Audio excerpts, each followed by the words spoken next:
There are moments in deep space exploration when the universe behaves exactly as our equations insist it must. When everything unfolds according to the laws we have carved into textbooks, music, and repeated for generations. But then come the rare and silent moments. Snorts that do not simply challenge physics, but seem to bend it. Music distort it, and whisper back in ways that feel almost intentional. And Voyager 1, the farthest music human-made object in existence, has just experienced one of those moments. For nearly half a century, Voyager music has been drifting farther and farther from home, slipping beyond the sun's magnetic breath, beyond the shield of the heliosphere. Music into a region so hostile, so cold, so saturated with cosmic radiation that no machine was ever meant to remain operational there. And yet, against every expectation, Voyager continues to speak. But this time, something spoke back. It wasn't noise. It wasn't static. Music. It wasn't plasma wave interference or solar leftovers bleeding through the void. It was structured, patterned, responsive. A signal that music behaved as if it were acknowledging Voyager's presence, or worse, examining it. If the universe were a vast ocean, Voyager would be a drifting message in a bottle. And what just music happened out there feels like something or someone found the bottle, opened it, and started writing back. Tonight, we unravel the story of how a 45-year-old spacecraft held together by fading plutonium and ancient processors made contact with something that behaves like an music advanced object, something far beyond the boundaries of our solar system, far beyond the predictions of physics, and far beyond anything NASA music ever prepared for. Snorts.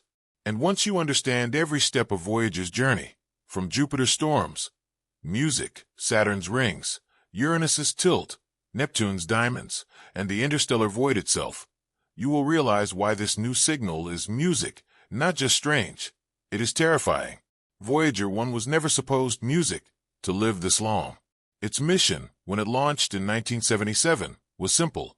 Reach Jupiter, reach Saturn, transmit data, take photographs, music, and then drift into irrelevance as its instruments shut down one by one. It was meant to be a visitor, not a survivor. But what happened next turned a quick planetary tour into the longest-running experiment in human history.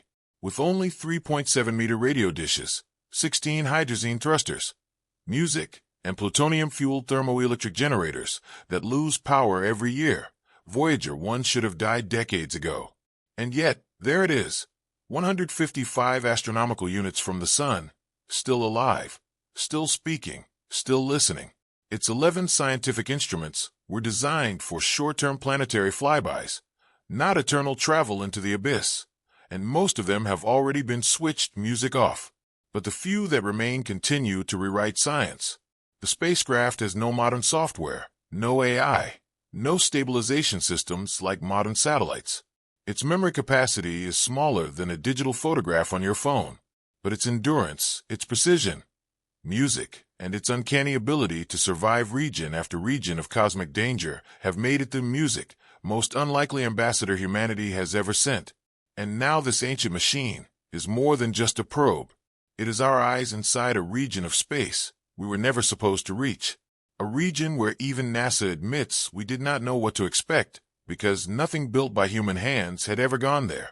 And that is exactly why this new anomalous signal is so alarming. Everything Voyager has learned so far, from Jupiter's storms to Saturn's moons to Neptune's winds to the structure music of the heliopause, has prepared us for surprises. But nothing prepared anyone for this. Voyager's first true confrontation with the unknown began at Jupiter, long before interstellar space, long before plasma waves and magnetic boundaries. What it saw there shocked the scientific, music community. Storms the size of planets, lightning 10 times stronger than Earth's, volcanic eruptions on Io blasting material hundreds of kilometers into space, and radiation belts so violent that they nearly overwhelmed Voyager sensors. Jupiter didn't just reveal a dynamic world.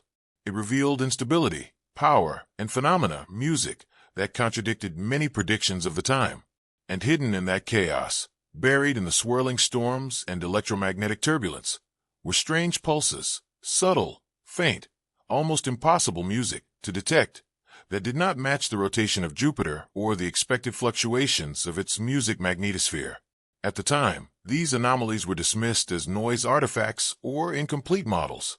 But today, knowing what we know about the new signal, many engineers are digging back into those archived transmissions, because Voyager's first encounter with the unknown might not have happened in interstellar space, but right there at Jupiter, where the universe first showed us that it was music capable of producing patterns we didn't understand.